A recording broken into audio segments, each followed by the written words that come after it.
Exercise 7.3 question number 2.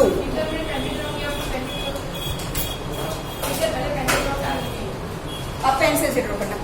Question number 2 is AD is an altitude of an isosceles triangle ABC in which AB is equal to AC. Show that AD bisects BC and AD bisects angle A. देखो क्या दिया है. पहले तो अगर आपको question में already figure ना दिया हो तो आपको ड्रॉ करना पड़ेगा. ठीक है. यहाँ पे AD is an altitude of an isosceles triangle ABC in which AB is equal to AC. ये एक ट्राइंगल है आइसोस्केलेस, उसमें दो साइड इक्वल है. कौन सी? AB and AC. ठीक है. Now AD is an altitude. AD क्या है उसका? अल्टीट्यूड. किसी भी ट्राइंगल का अल्टीट्यूड क्या होता है? किसी भी ट्राइंगल का अल्टीट्यूड क्या होता है?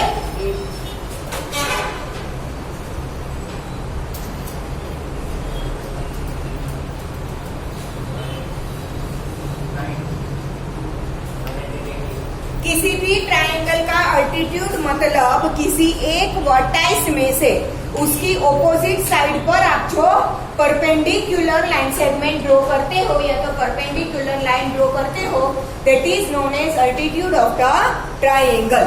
ठीक है. तो यहाँ पर हमें कौन सा एल्टीट्यूड बोला है? AD. दैट मीन्स कि कौन से वर्टाइस में से निकल रहा है? A में से. ठीक है. तो A की ऑपोजिट साइड क्या हुई? BC. A में से BC पर आप जो परपेंडिकुलर बनाते हो that is known as altitude of the triangle. ठीक है. ट्राइंगल के किसी भी वर्टाइस में से उसकी ऑपोजिट साइड पर आप जो परपेंडिकुलर बनाते हो that is the altitude of the triangle. ठीक है. तो यहाँ पर A में से AD है वो BC पर का क्या है? अल्टीट्यूड. दैट मीन्स कि ये कितना बनेगा? 90 डिग्री का. अब हमें प्रूव क्या करना है? AD bisects BC. ये AD है वो BC को बाइसेक्ट करता है. दैट मीन्स कि ये BD और DC दोनों इक्वल है, ऐसा हमें प्रूव करना है. दूसरा हमें क्या करना है? Prove AD bisects angle A. AD है वो ये एंगल A को बाइसेक्ट करता है, मतलब कि ये दोनों एंगल इक्वल है, ऐसा हमें प्रूव करना है. AD है वो एंगल A को बाइसेक्ट करता है, मतलब कि एंगल A के ये जो दो टुकड़े हुए both are equal, that we have to prove.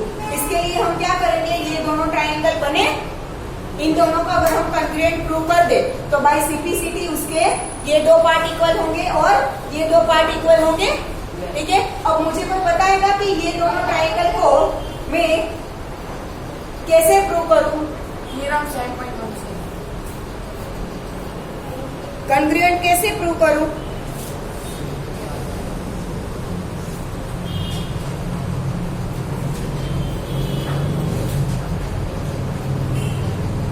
बोलो. ये एक्सरसाइज स्टार्ट करने से पहले हमने कॉन्ग्रुएंस रूल लिखा था. RHS congruence rule. यस और नो? ठीक है. RHS मतलब देखो अभी ये इक्वल है नहीं, मुझे प्रूव करना है. दैट मीन्स कि मैं इसका यूज नहीं कर सकती. ठीक है. इसका मैं अभी तक यूज नहीं कर सकती क्योंकि ये मुझे प्रूव करना है. ऑलरेडी गिवन नहीं है. ठीक है. पहले तो जो दिया है वो लिख देते हैं गिवन.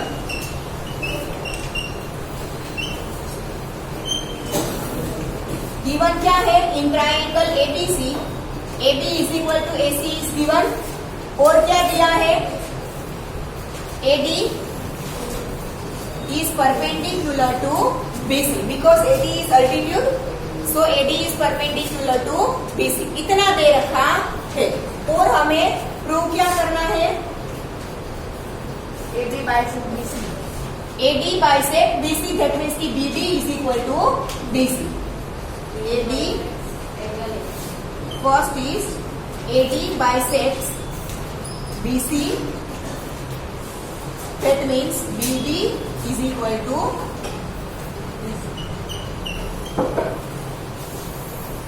और दूसरा क्या प्रूव करना है? AD bisects angle A.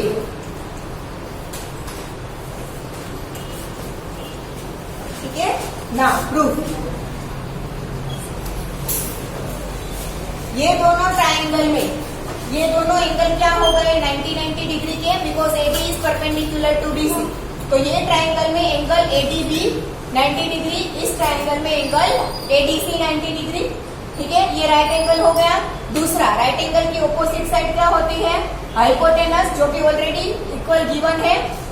ठीक है, आर एच हो गया दोनों में।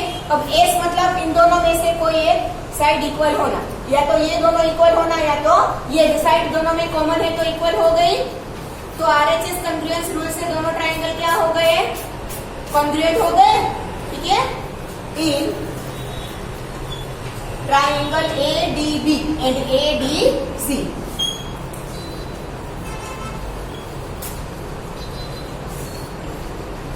इन triangle ADB and ADC, angle ADB is equal to angle ADC होगा। ठीक है, angle ADB is equal to angle ADC. Reason क्या है, AD is perpendicular to BC, that why दोनों ट्राइंगल आप यहाँ पे लिख भी सकते हो, दोनों का मेजरमेंट क्या आएगा 90 डिग्री। ठीक है, दूसरा AB is equal to BC, दोनों का क्या है वो हाइपोटेनस, दोनों ट्राइंगल का AB is equal to AC given, जो कि क्या है हाइपो। ठीक है, दूसरा AD is equal to AC, because दोनों में क्या है common side.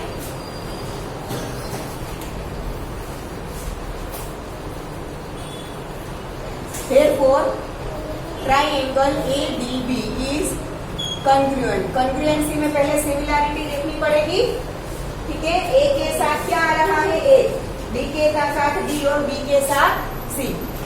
Triangle ADC, reason RHS congruence rule।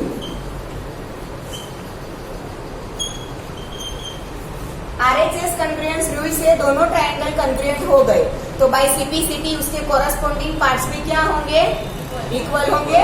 ठीक है, देयरफॉर BD और DC, BD इस ट्राइंगल की साइड, DC इस ट्राइंगल की side, BD is equal to DC by CPCT।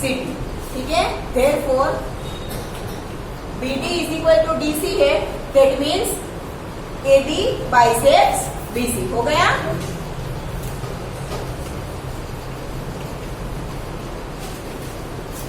ठीक है, ये वन प्रूव हो गया। ठीक है, दूसरा हमें क्या प्रूव करना था, AD बाइसेक्ट्स एंगल A। अगर AD, ये जो AD है वो एंगल A को बाइसेक्ट करता है, दैट मीन्स ये दोनों एंगल कैसे होने चाहिए, इक्वल, जो कि इन दोनों ट्राइंगल के क्या है कोरस्पॉन्डिंग पार्ट्स। तो CPCT से वो दोनों एंगल भी क्या हो जाएंगे, equal. Angle BAD is equal to angle CAD, angle BAD is equal to angle CAD by CPCT। Therefore, AD bisects angle A। ये हो गया नंबर 2। क्लियर? ठीक है,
क्वेश्चन नंबर 3 ने to sides AB and BC and median AM of one triangle ABC are respectively equal to PQ and QR and median PN of triangle PQR.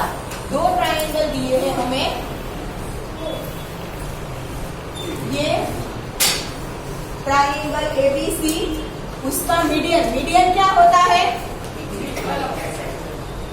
Triangle के vertices में से vertices को उसके opposite side के mid point से connect किया जाए तो जो बनेगा वो मीडियन। तो वर्टाइस A में से BC का मिड पॉइंट M, तो AM को ज्वाइन करके जो मिला वो मीडियन। ठीक है, सेम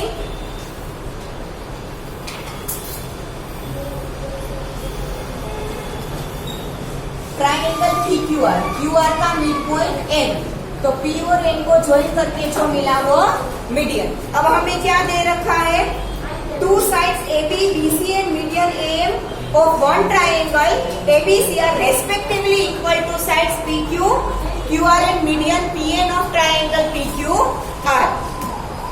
रेस्पेक्टिवली बोला है, मतलब इस ट्राइंगल की साइड AB के साथ इसका साइड PQ, इसका साइड पूरा BC, उसके साथ इसका साइड पूरा QR, इसका मीडियन AM, उसके साथ इसका मीडियन PN, ये इक्वल दे रखा है।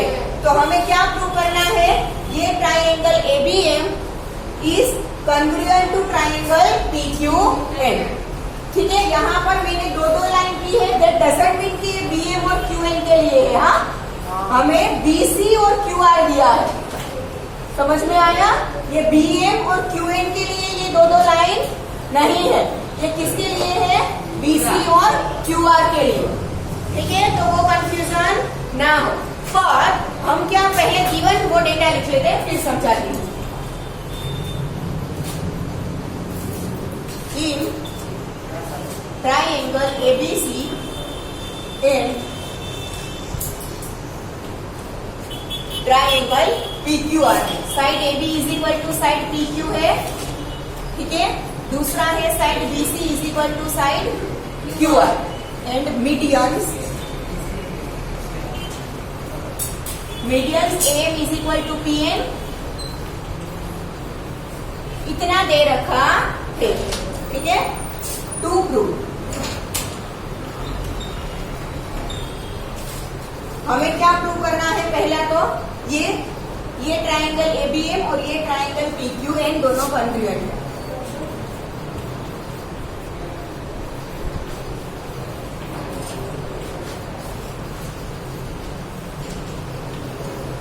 दूसरा क्या प्रूव करना है? ABC is congruent to PQR।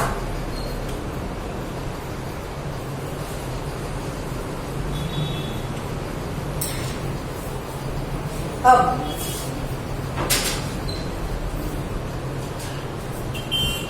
ABM और PQN में पहले तो आप देखो, आपको ये दो साइड तो ऑलरेडी इक्वल दे रखी है। ठीक है, तो मुझे अगर SSS कॉन्ग्रुएंस रूल अप्लाई करना हो तो ये BM और QN भी इक्वल होने चाहिए, जो ऑलरेडी गिवन नहीं है। बाकी की दो साइड तो ऑलरेडी हमारे पास गिवन है। तो थर्ड साइड को मैं कैसे प्रूव करूंगी? देखो, ये BC और QN इक्वल है, तो उसका हाफ भी इक्वल होगा कि नहीं? यस और नो? ठीक है, ये हम लिखेंगे पहले BC is equal to QN which is given. ठीक है, BC is equal to QN दिया है, तो BM उसका क्या है? हाफ है। यस और नो? ठीक है, देयरफॉर BC मतलब 2BM एंड QR है, सॉरी हाँ यहाँ पर QR मतलब 2QN, उसका हाफ हुआ ना। ठीक है, तो देयरफॉर दोनों साइड से 2 निकल गया, तो BM is equal to QN prove हो गया। थर्ड साइड भी इक्वल हो गई। ठीक है, और ये दोनों तो ऑलरेडी गिवन है। In triangle ABM and triangle PQN, AB is equal to PQ given,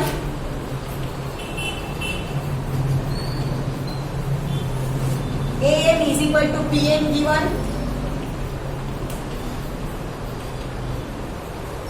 third side हमने यहाँ पे इक्वल टू की। तो बाय एसएसएस कंग्रुएंस रूल दोनों ट्रायंगल क्या हो गए? कंग्रुएंट, ठीक है, नॉट इक्वल, कंग्रुएंट, ठीक है। Therefore triangle ABM is congruent to triangle PQN by SSS congruence rule. चलो, ये दोनों ट्रायंगल कंग्रुएंट प्रूव हो गए, ठीक है, जो क्या था हमारा नंबर 1। अब बाय सिंप्लिसिटी ये दोनों एंगल भी इक्वल हो गए कि नहीं? अगर ये दोनों ट्रायंगल कंग्रुएंट है तो बाय सिंप्लिसिटी ये दोनों एंगल भी क्या होंगे? इक्वल, ठीक है, जिसका हम यूज करेंगे ये ABC और PQR को इक्वल प्रूव करने के लिए, ठीक है। In triangle ABC and triangle PQR, ABC का साइड AP और PQ दोनों में क्या है? ऑलरेडी इक्वल गिवन है, AB is equal to PQ given. अब ABC का साइड BC और PQR का साइड QR वो भी ऑलरेडी इक्वल गिवन है, BC is equal to QR। ये बाद में लिखेंगे, पहले एंगल ये लिख देते हैं, angle B is equal to angle Q bye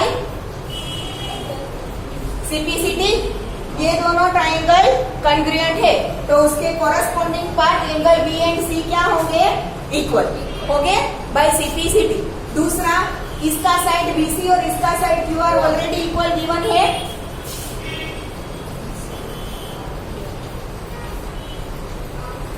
तो side angle side SAS congruence rule से दोनों ट्रायंगल क्या हो गए? कंग्रुएंट हो गए, ठीक है।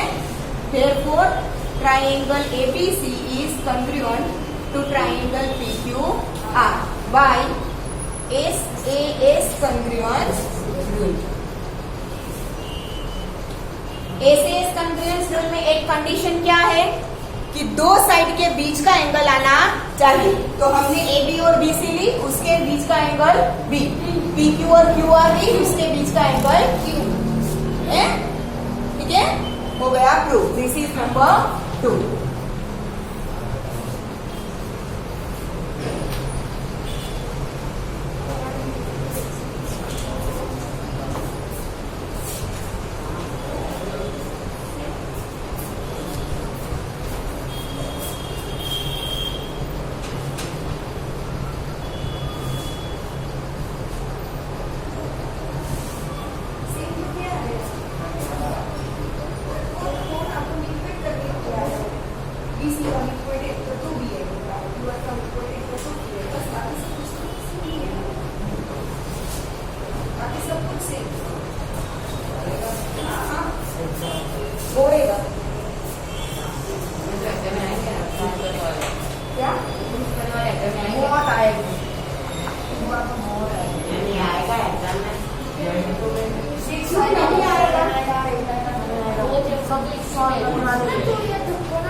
अभी मैं आपको डराने की कोशिश नहीं कर रही हूँ, बट ये 7th चैप्टर तो अभी भी इजी है।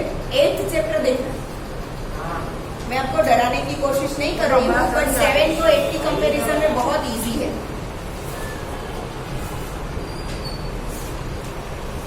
जल्दी करो बेटा, टाइम वेस्ट हो रहा है बहुत ज्यादा। 6 तो बहुत बड़ा था और एग्जाम आया अभी आएगा ना बेटा? इस बार आएगा। फर्स्ट एग्जाम में नहीं था, देख डजंट मीन कि वो सिलेबस में से कैंसिल हो चुका है। सेकेंड एग्जाम जो जनवरी में होगी उसमें आएगा। चलो, प्रिलिमिनरी एग्जाम। और आपको मैंने पहले भी बोल दिया है कि 9th और 10th में कोई भी सेम 1 का सिलेबस या सेम 2 का अलग अलग सिलेबस नहीं होता। आपने सेम 1 की जो एग्जाम दी है वो सब कुछ आएगा, इंक्लूडिंग अदर चैप्टर जो अभी हम पढ़ेंगे, ठीक है।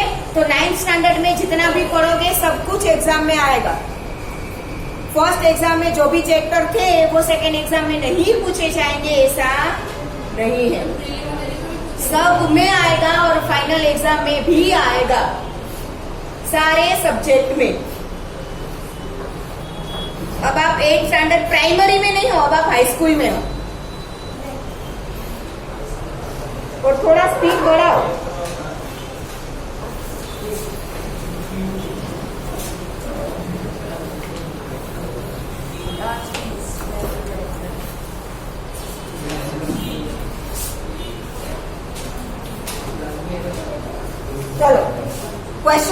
4 में क्या दिया है? BE and CF are two equal altitudes of a triangle ABC. Using RHS congruence rule, prove that the triangle ABC is isosceles.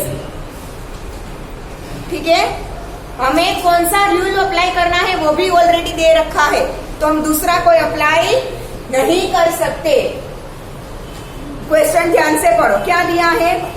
BE and CF are two equal altitudes of a triangle ABC. पहले तो triangle ABC draw करते हैं।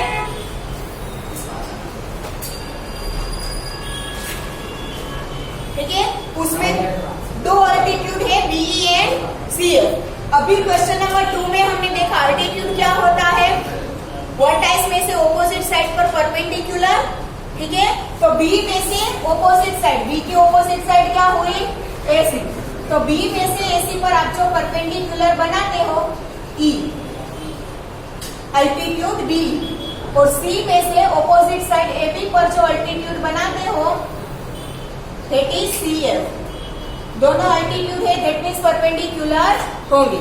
ठीक है, दूसरा condition क्या दे रखा? B and CF are two equal altitudes, that means कि ये अल्टीट्यूड BE और अल्टीट्यूड CF क्या है? इक्वल है। ठीक है, इतना हमें दे रखा है, तो हमें प्रूव करना है RHS कॉन्ग्रुएंस रूल का यूज कर। कंडीशन देखो आप, RHS कॉन्ग्रुएंस रूल का ही यूज करना है और कोई नहीं। RHS कॉन्ग्रुएंस रूल का यूज कर हमें ABC को आइसोस्केलेस प्रूव करना है। ABC को आइसोस्केलेस प्रूव करना दैट मीन्स की कोई भी दो साइड क्या होनी चाहिए? साइड AB, साइड BC या साइड AC, तीनों में से कोई एक क्या होनी चाहिए?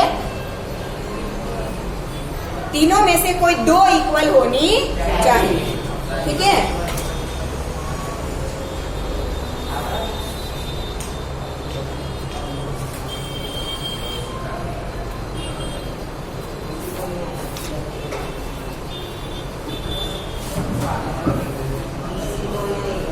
कलर चौक रहने ही नहीं देते हो।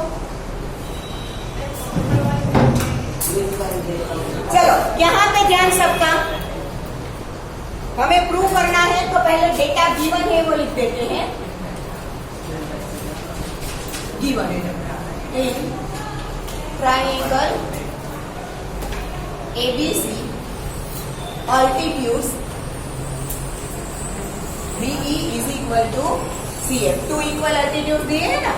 ठीक है, टू प्रूव, सिर्फ हमें इतना दे रखा है, हमें क्या प्रूव करना है? Triangle ABC is an isosceles triangle।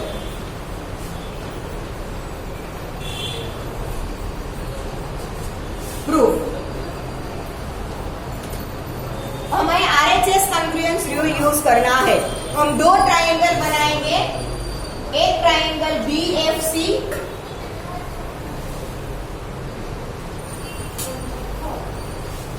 ठीक है, दूसरा बनाएंगे ट्राइंगल BEC।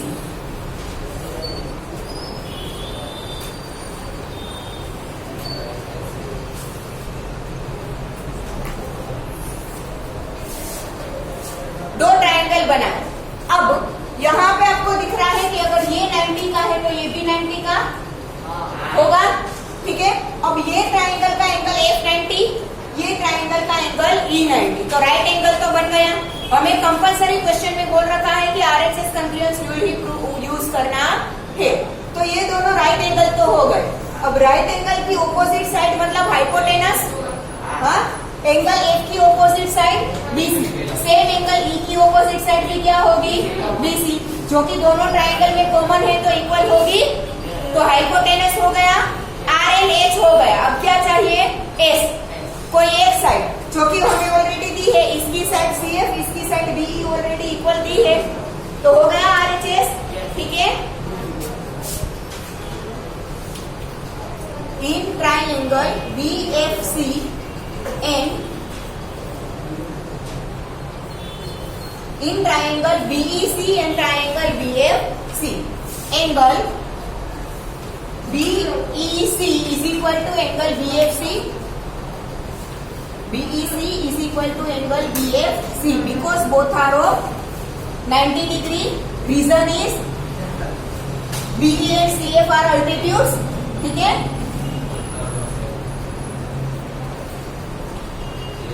या तो हम सिंपली लिख सकते हैं BE is perpendicular to AC and CF is perpendicular to AB, ठीक है।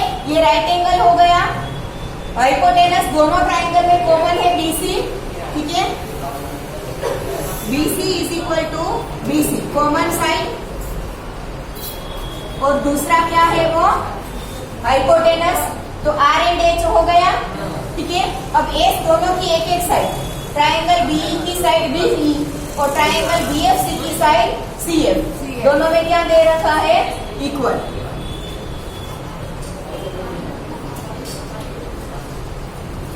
तो हो गया RHS कॉन्ग्रुएंस रूल, ठीक है। उससे दोनों ट्राइंगल क्या हो गए, congruent.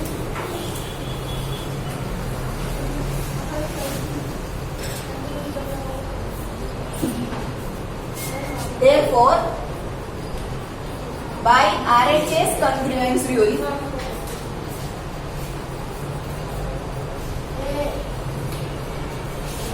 triangle BEC is congruent to triangle BFC.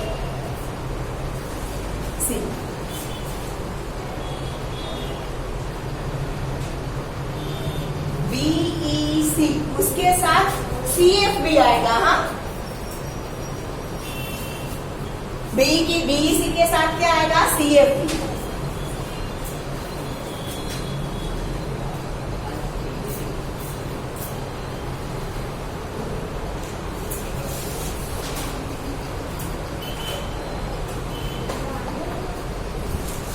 अब यहाँ पे क्या, हमें तो प्रूव करना है ABC को आइसोस्केलेस, ठीक है। तो थ्योरम 7.3 याद करो। आपको अगर याद ना हो तो टेक्स्ट बुक के पेज घुमाकर थ्योरम 7.3, या तो मैंने आपको नोटबुक में लिखवाया है थ्योरम 7.3, उसमें हमने ऐसा लिखा था कि अगर किसी भी ट्राइंगल के दो एंगल्स इक्वल हो तो उसकी ऑपोजिट साइड्स भी क्या होगी, इक्वल होगी। तो बाय सिंप्लिसिटी यहाँ पे ध्यान सबका, ये ट्राइंगल BEC और ट्राइंगल BFC, ये दोनों ट्राइंगल को हमने क्या प्रूव कर दिया, कोरेस्पॉन्डिंग प्रूव कर दिया, सॉरी कॉन्ग्रुएंट प्रूव कर दिया, ठीक है। तो ये ट्राइंगल का एंगल C, ट्राइंगल BEC उसका एंगल C, और ट्राइंगल BFC उसका angle B। By simplicity BEC का एंगल C और CFB का एंगल B। बाय सिंप्लिसिटी दोनों क्या होंगे, इक्वल होंगे, ठीक है। क्या लिखेंगे हम, एंगल, इसका एंगल C मतलब कि BCE इज इक्वल टू इसका एंगल क्या है, B, तो CBE। बाय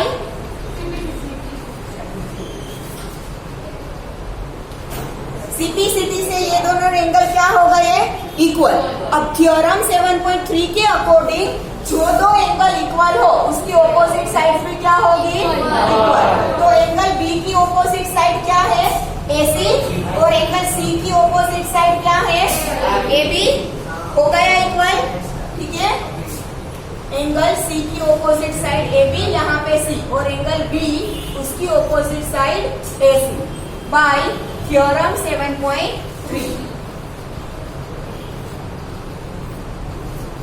ठीक है।